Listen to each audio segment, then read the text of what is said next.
አሜሪካን ኢሚግሬሽን ወቅታዊ በዚህና በቀጣይ ወር የአሜሪካን ኤምባሲ ለመግባት ቀጠሮ የያዛችሁ ሰዎች አዳዲስ መረጃዎች ወጥተዋል። ሰላም እንዴት ናችሁ? ኢትዮ ትራቭሎች ነን። ከቪዛ ኢሚግሬሽን፣ ፓስፖርት፣ ዓለም አቀፍና ሀገር ውስጥ በረራዎች ጋር የተለያዩ ሀገራት የኤምባሲና የኢሚግሬሽን አሰራራቸውን እናያለን። የዛሬም የአሜሪካን የጋብቻ ቪዛን በተመለከተ ያወጣቸውን 10 ዋና ዋና መስፈርቶችንና በተጨማሪም አዲስ አበባ የሚገኘው የአሜሪካን ኤምባሲ ወቅታዊ ከጋብቻ ቪዛ ጋር በተገናኘ ያሉትን ሂደቶች በዝርዝር እናያለን። አብራችሁን ቆዩ። ሰብስክራይብ በማድረግ ቤተሰብ ሁኑ። ሐሳብ፣ አስተያየት፣ ጥያቄ ካላችሁ ኮሜንት ላይ አስቀምጡልኝ፣ አየዋለሁ። ለእናንተ ጥያቄዎችም መልሶችን ለመስጠት እንሞክራለን። አሜሪካን ኢሚግሬሽን የተለያዩ ህጎችን በተለያዩ ጊዜያት እያወጣ ይገኛል። ከጋብቻ ቪዛ ጋር እንዲሁም የቢ1 ቢ2 የትምህርት ቪዛ የሥራ ቪዛን በተመለከተ ይገኛል። አሁን ላይ እያሻሻለበት ያለው አንደኛው I-864 ፎርም ይህም በጋብቻ ቪዛ ወደ አሜሪካን ለሚገቡ ሰዎች የተለያዩ መስፈርቶችን ጨምሮባቸዋል። ከዛ ውስጥ እንግዲህ የተለያዩ ጥያቄዎች አሉ። እነዛን ጥያቄዎችን በፎርሙ ላይ ሄዳችሁ ማየት ትችላላችሁ። ነገር ግን በዋነኝነት 10 መስፈርቶችን በ2026 ከጁን ወር ጀምሮ ለሚመጡ ሰዎች እነዚህን ግዴታ ብሎ ያስቀምጣቸውን ነው ወደ እናንተ የምናደርሰው። አዲስ አበባ የሚገኘው የአሜሪካን ኤምባሲ ወቅታዊ የጋብቻ ቪዛን በተመለከተ ምን አዳዲስ ነገር አለ? አብረን እናያለን። ሰብስክራይብ በማድረግ ቤተሰብ ሁኑ። አብራችሁን ቆዩ። የቪዛ አመልካቾች የጋብቻ ቪዛን ይሞክራሉ። ተጋብተውም ወይንም በእጮኝነት ጋብቻቸውን በአሜሪካን ለማድረግ የCR1 እና የIR1 በ90 ቀን ውስጥ አሜሪካን ከገቡ በኋላ ጋብቻቸውን ለማድረግ ይህንን የቪዛ አፕሊኬሽን ይጠቀማሉ። በርካቶች የሚጠቀሙት የቪዛ አፕሊኬሽን የጋብቻ ቪዛ ወይንም የፊያንሴ K1 ተብሎ ይጠራል። ይሄ የቪዛ አፕሊኬሽን በርካታ መስፈርቶች እንዳሉት ይታወቃል። በባልም በሚስትም በኩል የሚሞሉ ፎርሞች ናቸው። ከነዛ መካከል 10 ወሳኝ ህጎችን እናያለን። አብራችሁን ሁኑ። የመጀመሪያውን ህግ እናያለን። የአሜሪካን ሲቲዝን የሆነ ወይንም ግሪን ካርድ ፎርም ያለው ቢያንስ 2 ዓመትና ከዛ በላይ አሜሪካን ሀገር ላይ የቆየ ሰው ነው እንግዲህ የጋብቻ መስፈርቱን መሙላት የሚችለው ወይንም አፕሊኬሽኑን አፕላይ ማድረግ የሚችለው ኢትዮጵያ ወይንም የተለያዩ ሀገራት ላይ ያለውን ባሏን ወይንም ሚስቱን መውሰድ የሚችለው ማለት ነው።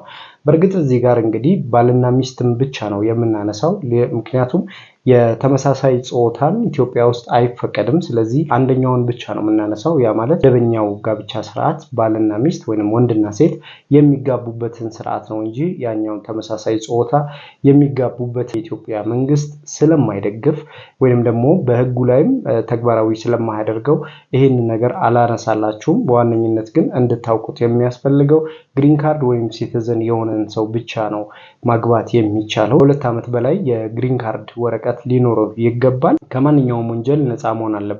በሁለተኛ ደረጃ ያስቀመጠው የአሜሪካን ኢሚግሬሽን ከህግ ጋር በተገናኘ ታክስ ያለበት ከወንጀል ጋር በተገናኘ ባልም ሚስትም ሊሆኑ ይችላሉ። ከወንጀል ጋር በተገናኘ የፍርድ ቤት ኬዝ ያለባቸው ሰዎች የጋብቻ ኬዝ ፈጽመው ባላቸውን ወደ አሜሪካን ወይንም ሚስታቸውን ወደ አሜሪካን ማምጣት አይችሉም። ይሄ በህግ ላይ የተቀመጠ ነው። በሶስተኛ ደረጃ ከታክስ ጋር በተገናኘ ነው። በሁለቱም ሀገራት በሚኖሩባቸው ሀገራት ምንም አይነት ታክስ ኢንፎርሜሽን የሌለባቸው ወይንም ከሚኖሩበት ሀገር የታክስ ዕዳ ነፃ መሆናቸውን ማረጋገጥ ያስፈልጋል። በአራተኛ የገቢ ምንጭ ነው። ይሄ ማለት እንግዲህ በባልም በሚስትም በኩል ያለ የገቢ ምንጭን ማየት ይፈልጋል። አኮሞዴሽናቸውን እና ጋብቻቸው የት እንደሚደረግ እንዲሁም ያላቸውን ስታተስ በተናጠልና በጋራ የሚሞሉት ሲሆን በጋራ ንብረት ያፈሯቸው ካሉ ወይንም ደግሞ በተናጠል ያፈሩት ንብረት ካለ ያንን ማሳወቅ ይኖርባቸዋል። እንዲሁም የባንክ ስቴትመንትን ደግሞ ማቅረብ ይጠበቅባቸዋል። እነዚህ ዶክመንቶች በዋነኝነት የቪዛቸውን ሰፖርት ሊያደርጉ ስለሚችሉ በጥንቃቄ መሞላት ያለበት ዶክመንት ነው።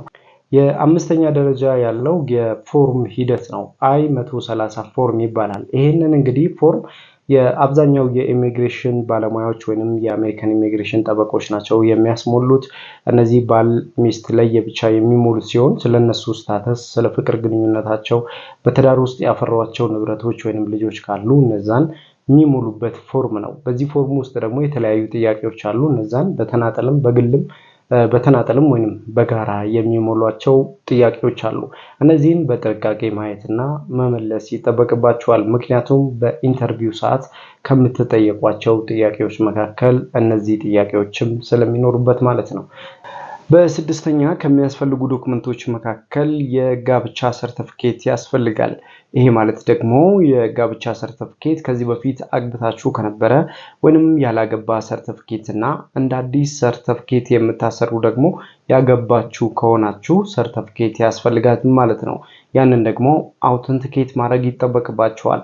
በውጭ ጉዳይ ሚኒስቴር በኩል አውተንቲኬት የተደረገ ትክክለኛ የጋብቻ ሰርተፍኬት ያስፈልጋቸዋል። በሰባተኛ ደረጃ የሕክምና ማስረጃ ነው። ይህም እንግዲህ ከአሜሪካን ኢሚግሬሽን ካዘዛቸው ኢትዮጵያ ውስጥ ካሉ 6 ዶክተሮች ወይንም የ6 የሕክምና ተቋማት ብቻ ነው የሕክምና ማስረጃ ማቅረብ የሚጠበቀው።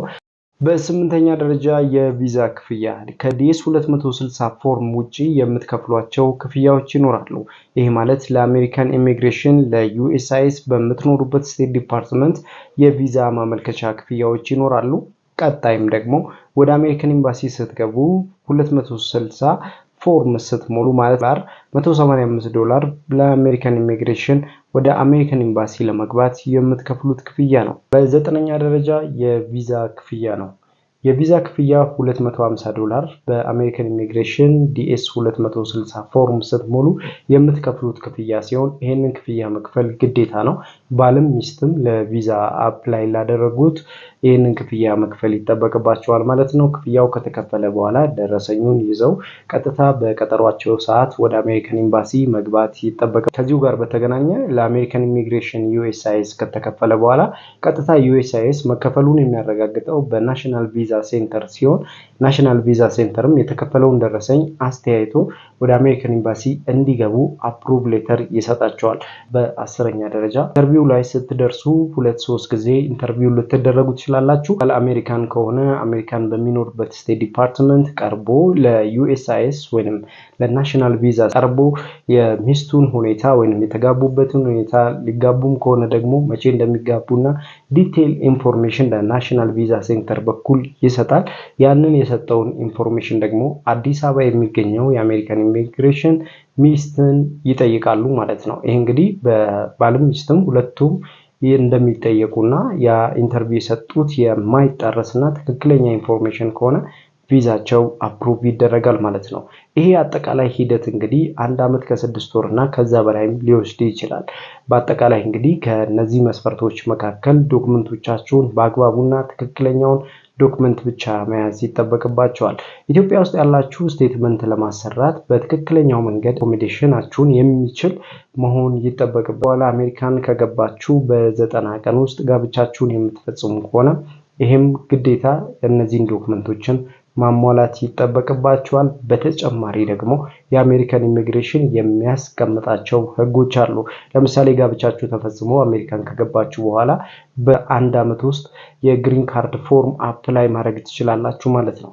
የግሪን ካርድ ፎርም አፕላይ ስታደርጉ ግሪን ካርድ ያለውን ግለሰብ ካገባችሁ ቢያንስ 1 ዓመት ያክል መጠበቅ ይኖርባቸዋል። ምናልባት አንዳንድ ስቴቶች ላይ እስከ 2 ዓመት ድረስ ሊሉ ይችላሉ። አንዳንዶች ላይ ደግሞ እስከ 1 ዓመት ድረስ አፕላይ ልታደርጉ ትችላላችሁ። ለምሳሌ ቺካጎ፣ ኒውዮርክ፣ ዳላስ ሲሆኑ ከተሞች ላይ ቢያንስ እስከ 1 ዓመት ድረስ ሊያስቆዩዋችሁ ይችላሉ። የግሪን ካርድ ፎርም አፕላይ ልታደርጉ ትችላላችሁ። በራሳችሁ የተለያዩ ቦታዎች ለመንቀሳቀስ እና ለመስራትም እንዲሁም የስራ ወርክ ፐርሚት ለመጠየቅም እነዚህን ፎርሞችን ግዴታ ማወቅ። የአሜሪካን ኢሚግሬሽን ከጋብቻ ቪዛ ጋር በተገናኘ እነዚህን መስፈርቶች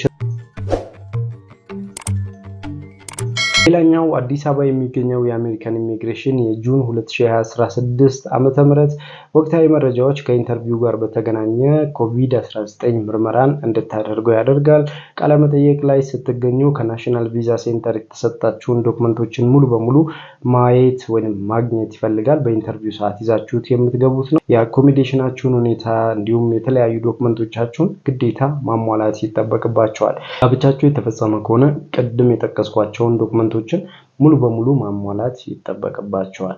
ሌላኛው ከመታወቂያ ጋር በተገናኘ ፓስፖርት እንዲሁም ደግሞ ዲጂታል አይዲ በአሜሪካን ኤምባሲ ተቀባይነት አለው። ስለዚህ አሜሪካን ኤምባሲ ስትገቡ የቀበሌ መታወቂያ ሳይሆን ዲጂታል አይዲ ብትይዙ ሞር አሪፍ ስለሆነ ወይንም አሁን ባለው ሁኔታ እየተቀበሉ ይገኛል። ሌላኛው የሕክምና ማስረጃችሁን በተመለከተ ነው። ከተበላሸ እንዲሁም ከተከፈተ ወይንም የሕክምና ማስረጃችሁ ላይ ችግሮች ካሉ ወይንም ከታየበት ሙሉ በሙሉ የሕክምና ማስረጃችሁ ሪጀክት ይደረጋል። ስለዚህ ያንን ጥንቃቄ ማድረግ ያስፈልጋል።